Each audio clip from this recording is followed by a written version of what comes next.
Assalamualaikum warahmatullahi wabarakatuh. Perkenalkan, nama saya Yudhisdiana Purnama sebagai moderator dari kelompok 3 yang beranggotakan Rada Ardila, Robi Milisania, Rizky Febri Widiarti, Sally Weliani, Sela Anjeli, Wulan Silvani, Yora Joana, dan Yulianda Sari. Di video ini kami akan menjelaskan materi tentang ketoasidosis diabetikum yang bertujuan untuk memenuhi mata kuliah keperawatan kritis yang diampu oleh dosen Nurse Shirley Agustin MK. Materi akan dijelaskan oleh rekan-rekan saya. Waktu dan tempat saya persilahkan. Terima kasih kepada moderator. Baiklah, saya akan memulai presentasi dari kelompok kami. Ketoasidosis diabetikum atau KAD adalah keadaan dekompensasi metabolik yang ditandai oleh hiperglikemia, asidosis, dan ketosis. Epidemiologi. Di negara maju dengan saran yang lengkap, angka kematian KAD bersekitar 9-10%. Sedangkan di klinik dengan sarana sederhana dan pasien usia lanjut, angka kematian mencapai 25-50%. Baiklah, presentasi selanjutnya akan dilanjutkan oleh teman saya. Baiklah, terima kasih kepada rekan saya. Selanjutnya saya akan menjelaskan klasifikasi ketoasidosis diabetikum. Terbagi atas 4 stadium, ada stadium ringan, stadium sedang, stadium berat, dan stadium sangat berat. Stadium sangat berat dengan jenis ketoasidosis diabetikum berat dengan pH darah kurang dari 6,9 dengan bikarbonat darah kurang dari 8. Stadium ringan dengan jenis ketoasidosis diabetikum ringan dengan pH darah 7,3 sampai 7,35 dengan bikarbonat darah 15 sampai 20. Stadium sedang dengan jenis ketoasidosis diabetikum prekomdiabetik dengan pH darah 7,2 sampai 7,3 dengan bikarbonat darah 12 sampai 15. Baiklah, sekian penjelasan dari saya. Selanjutnya akan dibacakan oleh rekan saya. Terima kasih. Etiologi, penghentian pemberian insulin penyakit atau keadaan yang meningkatkan metabolisme sehingga kebutuhan insulin meningkat. Infeksi trauma, peningkatan hormon anti-insulin glukagon epinefrin kortisol, diabetes mellitus tipe 1, stres, infak, miokard akut. Manifestasi klinik yaitu pertama poliuri dan polidipsi, kedua kelemahan, ketiga sakit kepala, 4 hipotensi ortoplastik, 5 nadi lemah dan cepat, 6 anoreksia meminta, 7 penapasan kusmau, penapasan cepat dan dalam, 8 asidosis metabolik, 9 diuresis osmosis, 10 koma penurunan kesadaran. Patofisiologi. 1.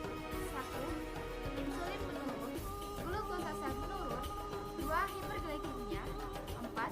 Ginjal mensekresi glukosa atau glukosuria, dan elektrolit dehidrasi.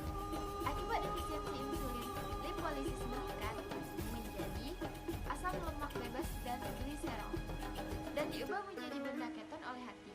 Benda keton meningkat dalam sirkulasi darah, menyebabkan asidosis metabolik. Pemeriksaan diagnostik. 1. Analisa data, yaitu kadar glukosa darah bervariasi tiap individu, pH rendah 687 rupiah, PCO2 turun 10-30 mmHg, HCO3 turun kurang dari 15 mili/valen per liter. Keton serum positif, BUN naik, kreatinin naik, HT dan HB naik, leukositosis, osmolitas serum meningkat tetapi biasanya kurang dari 330 millimol per liter. Yang kedua, elektrolit.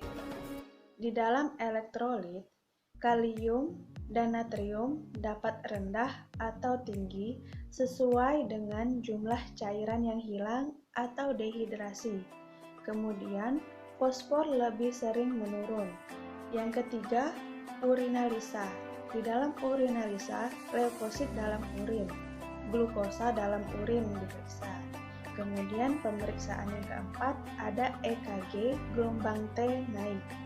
Yang kelima, MRI atau CT scan. Yang keenam, ada foto toraks.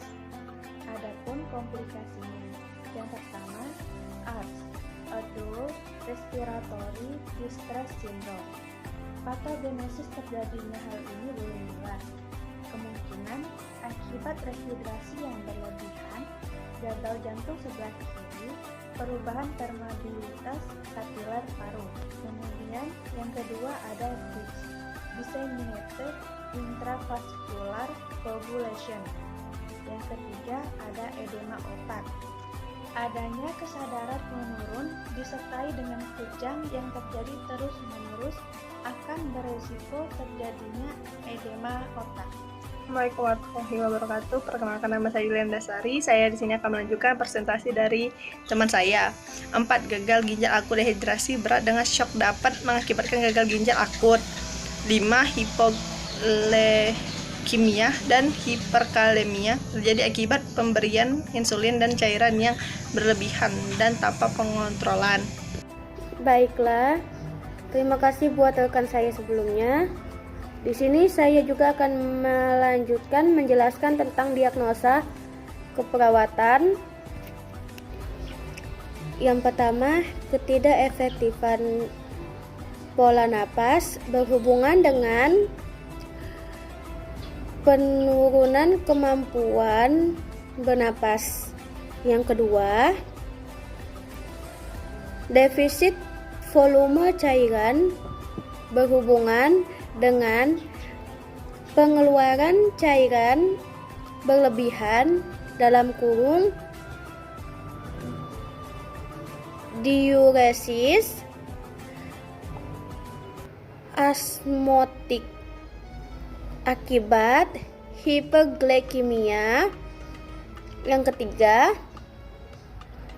resiko tingginya gangguan pertukaran gas berhubungan dengan peningkatan kecemasan dalam kurung pH menurun akibat hiperglikemia, gluconeogenesis, dan hiperlisis.